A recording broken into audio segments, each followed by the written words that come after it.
Okay, so today we are discussing the 1992 television special Ghostwatch, which was written by Stephen Volk and starred Sarah Green, Michael Parkinson, Mike Smith, and of course Craig Charles. So, Noni, this is your first time watching Ghostwatch. What did you think? I feel like you didn't accurately prepare me for how scary it was. And I really liked it because on a technical level, I thought it was utterly fantastic. The way that it put forward the idea that of realness, the sort of the way that it created its atmosphere of authenticity was really, really interesting, and some points really genius. And I also really liked the set in the house. I really thought the studio set was also quite good. The way it was set up with the skulls and the general look of the studio was also, I think, quite good. Yeah, I like the house setup personally from like a technical point of view, because obviously I do have some kind of background in sort of set design and set dressing. So like the one thing that I noticed when I was watching it was the sink, because the whole house was really clean, but also obviously lived in. But the sink, like in this immaculate kitchen, the sink had like 2 plates in it and just a sponge floating in half a basin of water, which is just in it. And those tiny little details like that made it feel not like a set meant to look like someone's house, but like they called up one of their crew like that morning and were like, hey, can we use your house tomorrow? And just hadn't even been aware of it. Yeah, like, it felt like a house that someone had blitz cleaned that morning. It felt, I think you touched on it felt very real, the entire thing. It was perceived by many people as real as well. There was, in the reaction to it, a lot of people didn't interpret it as a drama, even though it was set as a drama, and there was never any attempt to sell it as anything but a drama, but people did actually react to it as if it was genuine. So Sarah Green apparently had to go on to one of the kids' evening time slots on the Monday after this aired and just say, no, I'm fine, I'm actually alive and everything's okay. So it felt very real, and this was what, 4, 5, 6 years before Most Haunted came on the scene, so it preempts all of that. I think part of what helped it seem really authentic, and what probably is what duped people who missed any overt statements of fiction, is that when I was taking notes, I noted like multiple times the language that's used. So like obviously on the surface it is designed to be language that sounds unscripted, right? And it's fantastically written in that. Like I was noticing the specific kind of cadences that people were using, and the way that people would start to say something and decide halfway through they wanted to reword it and go back. But then when I rewatched it, I noticed that the level to which people did this was super accurately in line with exactly how much media training those characters would have been having. So like the main presenter barely did it at all. He had very few ums and ahs. He would mainly just kind of pause for thinking time. Whereas like the kids and the mum, they were constantly sort of interrupting themselves and correcting themselves and things like that. And I found that particularly kind of interesting. And I did a little bit want to see what the script they were given actually looked like. Okay. Because I reckon that the script that they were given was either immensely specific on how they should be doing things, or it was very general of just explain this thing. And allow a little bit of improvisation. I don't know which way around that was. I thought sometimes the actors delivering it weren't always delivering it naturally, but the language that was being used was natural sounding. Yeah. The words. There was a few people that kind of stood out as feeling particularly just natural. There was a scene where Craig Charles is interviewing two middle-aged ladies in a park. Yes, And with the dog. Yes, About the dog. And there's one of them, I think it was the blonde lady, who just sounded like they just genuinely met someone on the street and said, "What have you heard about the ghosts?" And then she was particularly natural. Yeah. But almost all of them were. And yeah, I was really impressed with the kids, actually. Like the kids in general, like for their ages, were really good. But I think part of that may have been down to the idea that these were meant to be children who were on camera and feeling awkward. Mm-hmm. So like the way that the kids themselves as actors would have been feeling being in a house with cameras pointing at them kind of fed into rather than hindered the effect that was being sought. Does that make sense? I think so, yes. I think a lot of what went into making it so believable and realistic, beyond the dialogue and the language used, was the choice to use actual TV presenters. Because Parkinson, Mike Smith, and Sarah Green were all predominantly known as TV presenters. Craig Charles did a bit of everything. So he was very good. I liked him. He was fantastic, wasn't he? He was just a ray of sunshine. He was. 90s Craig Charles is a specific type of cheeky chappy, and is always quite fun to watch. So what did you think of the story? So the story itself, I thought I was very, like, the story itself, it wasn't like a super original hot take on the story. The story itself was a pretty standard poltergeist story, you know? But the way it was told is what made it really engaging and really unusual. I did quite like the fact that it's not outright, it's implied that the ghost is not only a ghost, but he's a ghost possessed by another ghost. Like, first you hear about the old, like, urban myth or, like, old children's tale thing of that woman who used to murder all the babies.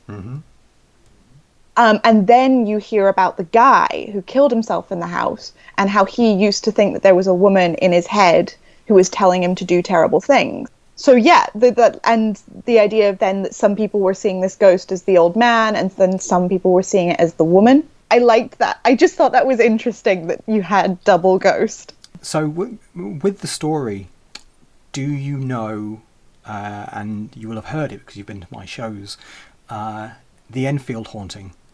Yeah, the little girl recording.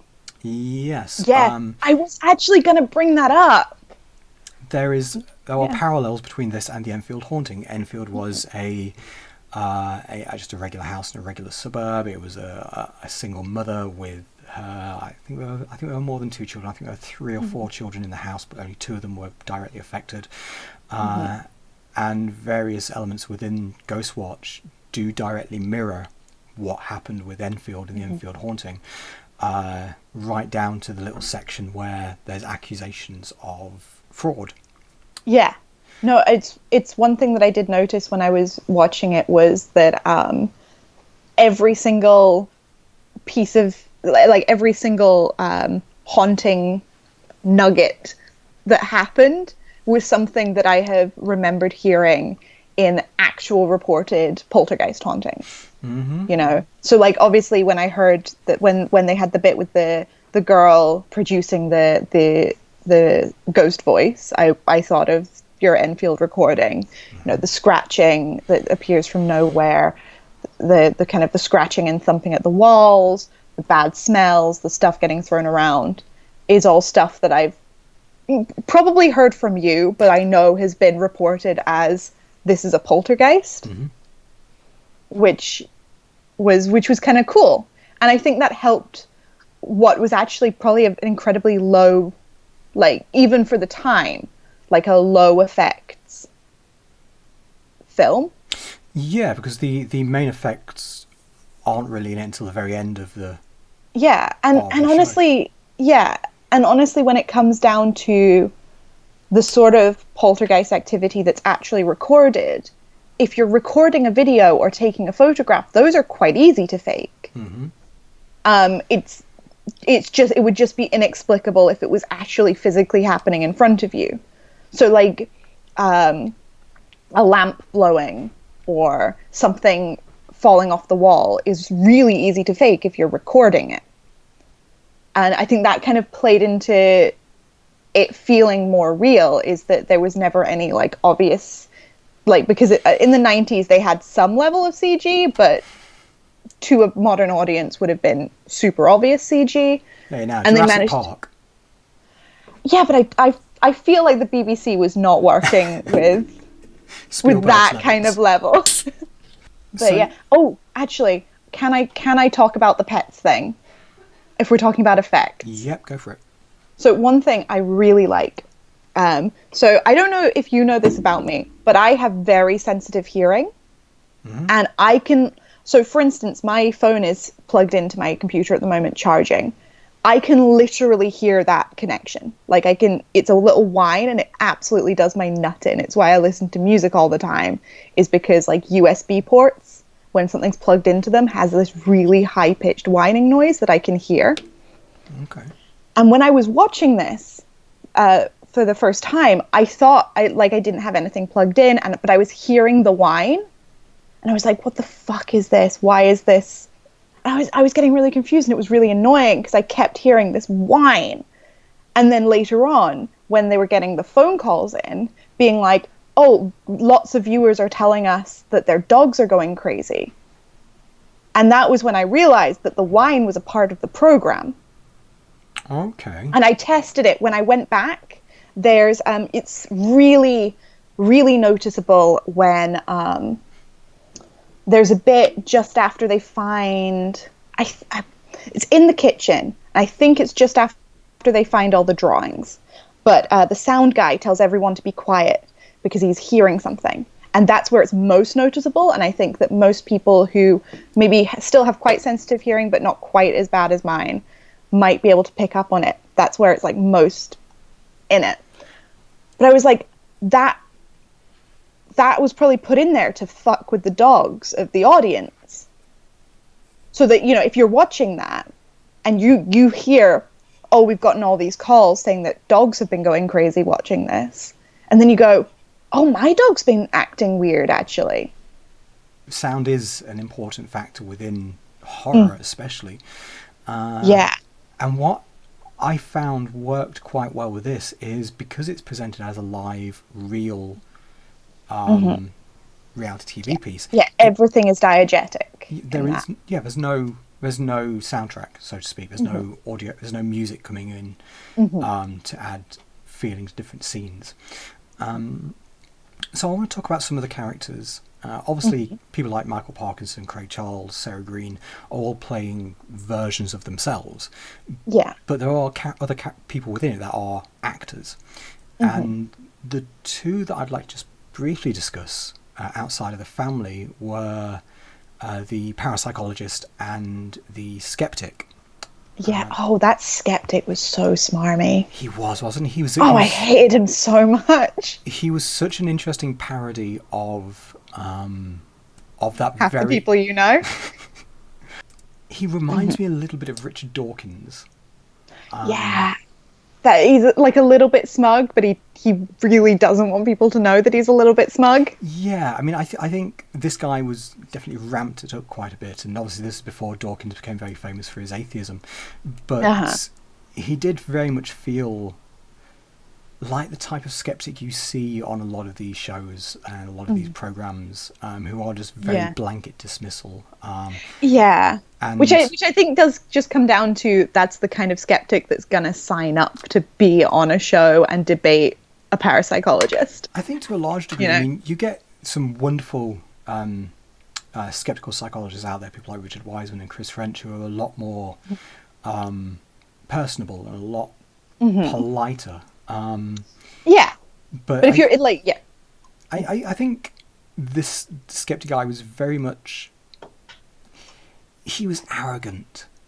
Oh, yeah. He was not, he was just, he knew he was right, and like when it all, the fraud bit where the young girl was caught banging on the pipes, he kind of, oh yeah, he didn't even react with surprise. You could taste the glee. Yeah, it was a, yep, this is exactly how it was going to go. I told you so, I told you so. And I thought that was a really well written and really well performed character within it. And so was the parapsychologist. I thought she was also very, very good. Yeah, she had a good mix of kind of knowing what was going on whilst also being completely lost. Like, yeah, because she's so used to dealing with like recording these things. Like, she gets really professional when it came to the explanation and the well, here's what you need to do now. But then when it all started going a bit weird, the kind of the sudden shift and like the sort of almost like she was lost was a really good but natural kind of shift in her character. So yeah, I thought those two characters were particularly well performed, and with everything else as well, particularly well written. Yeah. And it was just interesting the different characters they brought into it, from the regular people in the street to the psychic medium who has his own little scene, and there's a question there as well over the technical people who were involved. Were they genuinely technicians, or were they actors brought in to play the roles of technicians? Because again, they felt very natural. The other lead, I guess, actors within it were the mother. Excuse me. Were the mother and the two daughters, who we've already mentioned were particularly good. The daughters especially, but the mother as well was also very, very believable and natural in it. And so with the story as a whole, one of the things I like is I very much like the slow burn. That it takes its time to get there, and it sets its scene so well. Yeah, you can understand why people believed this was real. Because there was it felt and looked like a reality TV show. Yeah, and I think that in the way that it was edited, they actually set expectations very early on that you're gonna think you see a lot more than's actually there. Yeah. And I'm specifically referring to like the first caller who says, "Oh, I saw a figure in that footage." Yes. And so and I think when it comes down to it, a lot of this I was bearing in mind when I was watching it that the original audience, like the intended audience of this film, was people who are watching television without any ability to pause and rewind. And I think that this first instance of like seeing Pipes is intended to, because a lot of the times you do see Pipes, he's not hidden. Like he's fairly obviously in frame if you're able to pause and go, huh? But they're quick. So the first time you see Pipes in any footage is during that bit when they replay the footage. He's not in the footage the first time, like when it's shown at the beginning of the show. He's only in it when they go back to look at the footage. And he's very clearly in it, but he's not in it when they go through the footage slowly. Yes. Those shots are very slightly different. And I think that was put there so that the next time you see Pipes, which is, I made a note of like every time you see him. So the next time you see him is the reflection in the patio door. Okay. So they found the children's drawings, and then the cat gives them the fright. And as they're panning up and around, you very clearly see this reflection of a guy of Pipes in the patio door. But then they turn around. He's not there, but at the same time, like, because the last time you thought he was there, he turned out not to be there. You go, oh, well, maybe it was just that thing again, because like they do have like the cards hanging on the wall, and maybe I just thought that was. but on rewatch, like, it's very clearly a guy who's there. And I think that worked really well to then lead into the reveal of Susie tricking people, because you're already there doubting what you think you're seeing. Yeah, the reveal of Susie actually being responsible for it, it was an interesting direction to go with that, and it was really nice because it lures you as a viewer into a sense of, oh, okay, so it was all just fabricated and fake. Yeah. So when it comes back a little bit later on, it has that even bigger oomph. Yeah, because at that point, no one knows how to like, even the parapsychologist who's still really convinced that something's happening doesn't have that much of an answer. And so everyone is there just like, oh, wow. Yeah, it was, so there are little things within it that really stand out, that help to build a realistic world. So having the studio be like a real studio with people on the phones, going back to them, telephones and things like that, huge things. In the 90s, we still have them today, but much more of a bigger thing when you couldn't pay for things online and donate online to charities and stuff. So little things like that really help to sell it as real. And go on. There were a couple of tiny little things that I noticed that would have naturally just occurred within an actual live broadcast, but which would have required like very specific thought in a pre-recorded scripted show, which I really liked, because they're small enough that I think you wouldn't super notice if they weren't there, but it would have made the whole thing feel a lot more staged. So like when they were switching between the different places, when they were like, back to you or whatever, they always did have that little pause. Yes. Whilst they were catching up. But also the fact that segments kept getting interrupted. Or like they'd say that something was going to happen and then be like, oh wait, never mind, we don't have time. Like just little things like that made it just made it feel like you were watching something live, or something that was done live. Yeah, that's the other thing about it, the idea and belief that it was a live broadcast that went out on Halloween 1992. There's just so many elements of it beyond the horror and supernatural storyline of it that just make it feel like it's real. Yeah. And in doing so, it makes very well put together. It makes the supernatural element feel more real as well. Did you look into any of the controversies or anything that surrounded it? Some of the responses? No, I just kind of watched the program, and I also did Google the cast list because I was like, is that Lister? So there's a few things that came out about it. It wasn't aimed at kids. It was post-Watershed, but obviously kids are kids and kids watched it. So there were a few things that I mentioned on the Wikipedia page for it about the controversy surrounding it.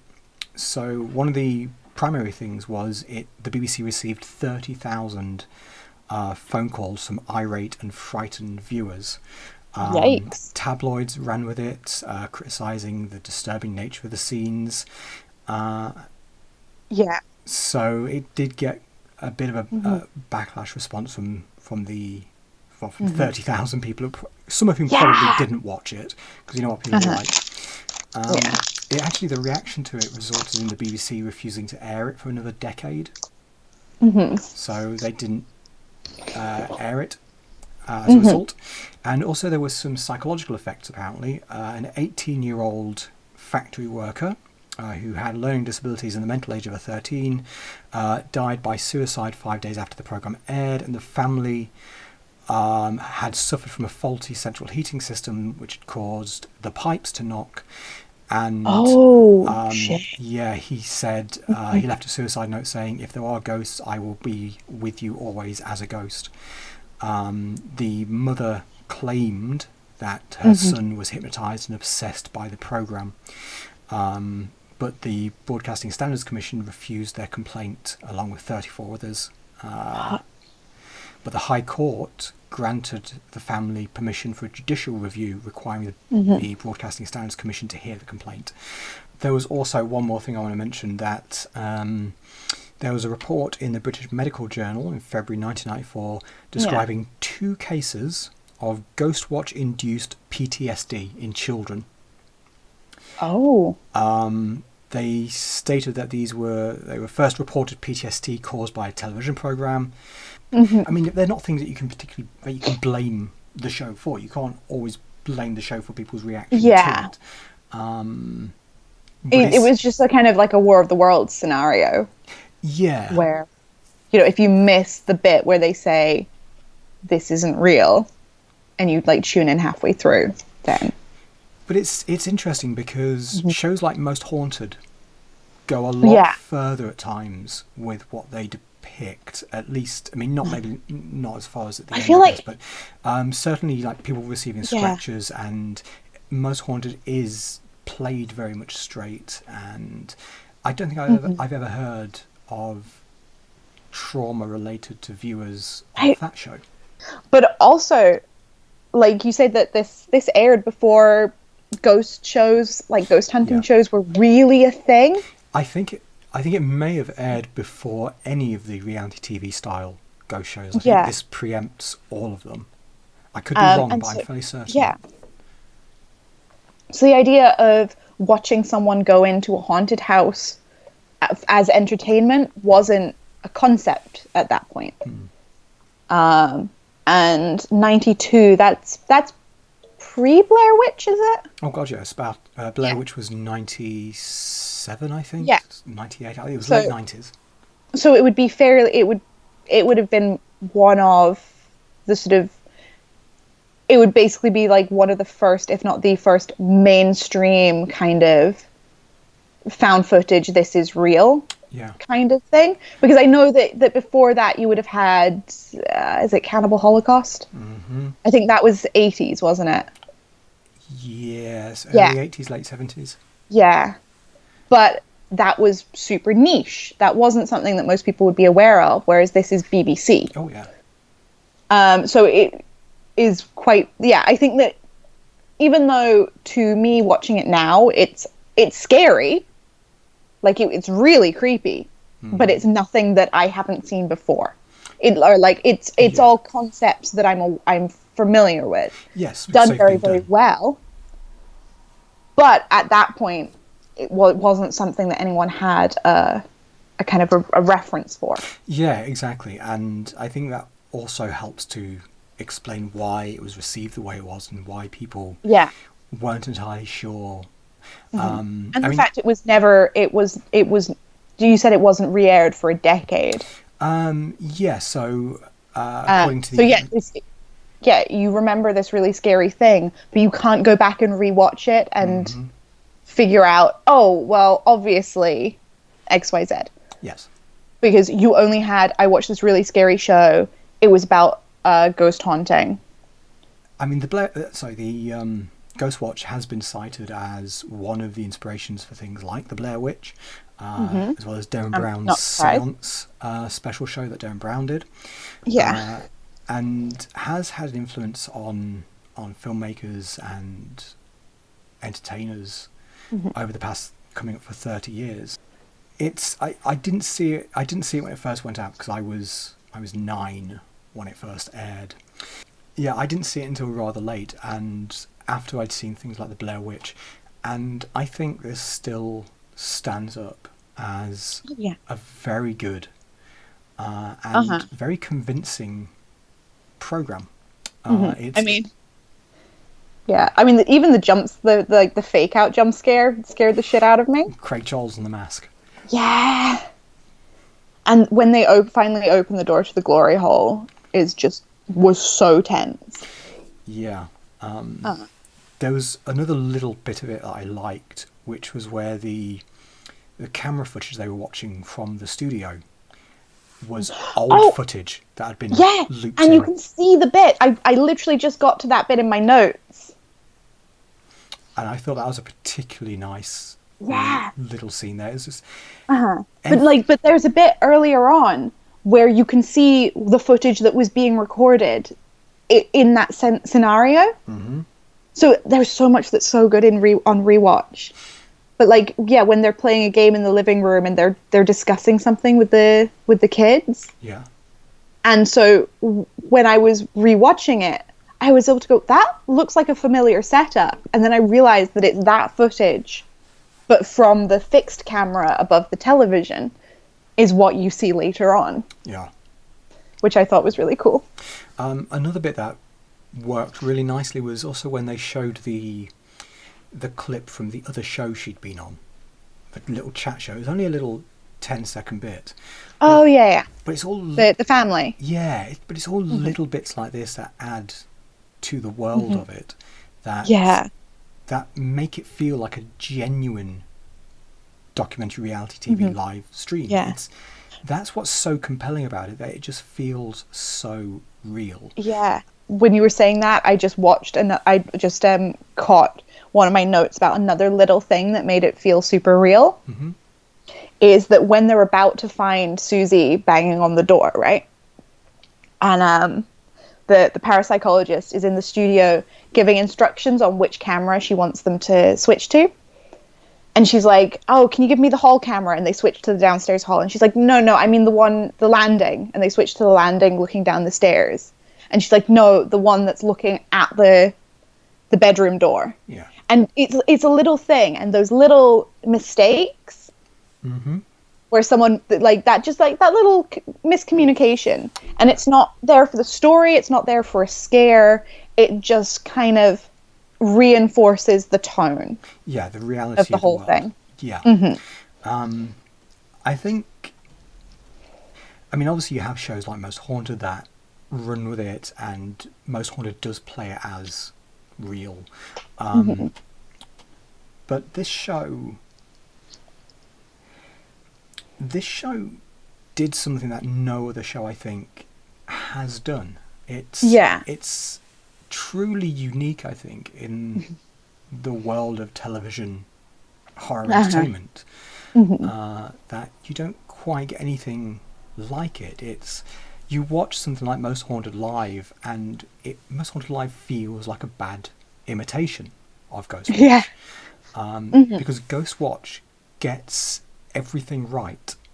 It has a really good mix of like overtly scary, but also kind of subtle and understated. Yes. Scary. Yes, and the entire atmosphere, that it kind of lures you into a false sense of security with the normality of so many elements of it. Like when Susie's getting when she goes over to the fridge and she takes out the milk and the orange juice. It's just it's just the way it feels so natural and normal, and it's like it.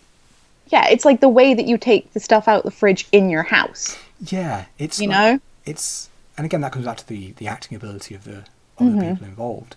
But every element of it was right. And I think obviously it visually looks like a 90s show because it is a 90s show, but otherwise it holds up just as well today as it did nearly 30 years ago. Oh yeah. Like I feel like if you cut out the credits at the end and showed it to someone who maybe wasn't super familiar with the actors, like me, the only one I actually recognized was Lister. If I showed it to somebody who didn't know who those people were and just didn't show the credits, like I feel like I could say, like, yeah, this was a show that was not built, like, you know, even the bits that were overtly scary and like overtly ghosty still had a certain believable quality to them. Like they could like that could still technically maybe have been a family that was just super committed to screwing with a reality TV show. Yeah. It was, I think the only, because we've basically spent this entire talk praising it to high heaven. Yeah. I think the only area where I feel there's a little bit of a, not entirely sure, is the very, very ending where everything starts to go crazy. Yeah. I feel that maybe that was a little bit too much. And Michael Parkinson is just so calm. Yes. He's so chill. He's just like, oh, I guess we're all leaving now, as like lights are exploding above his head. Yeah. You know, I've handled the sort of lenses that go into those lights, and they are not something you want breaking above you. So you know? I think with that scene at the end, I think that's the point where I think up until that point you could be convinced it was real. For me, I kind of find it a little bit odd that people got to the very end of it, saw that very last bit, and still went away thinking it was real. Because I think once you get to that end, I think the end. Yeah. I mean, I think maybe there is a good reason for it being there. Maybe it is to essentially remind people that you've been watching a bit of entertainment. Yeah.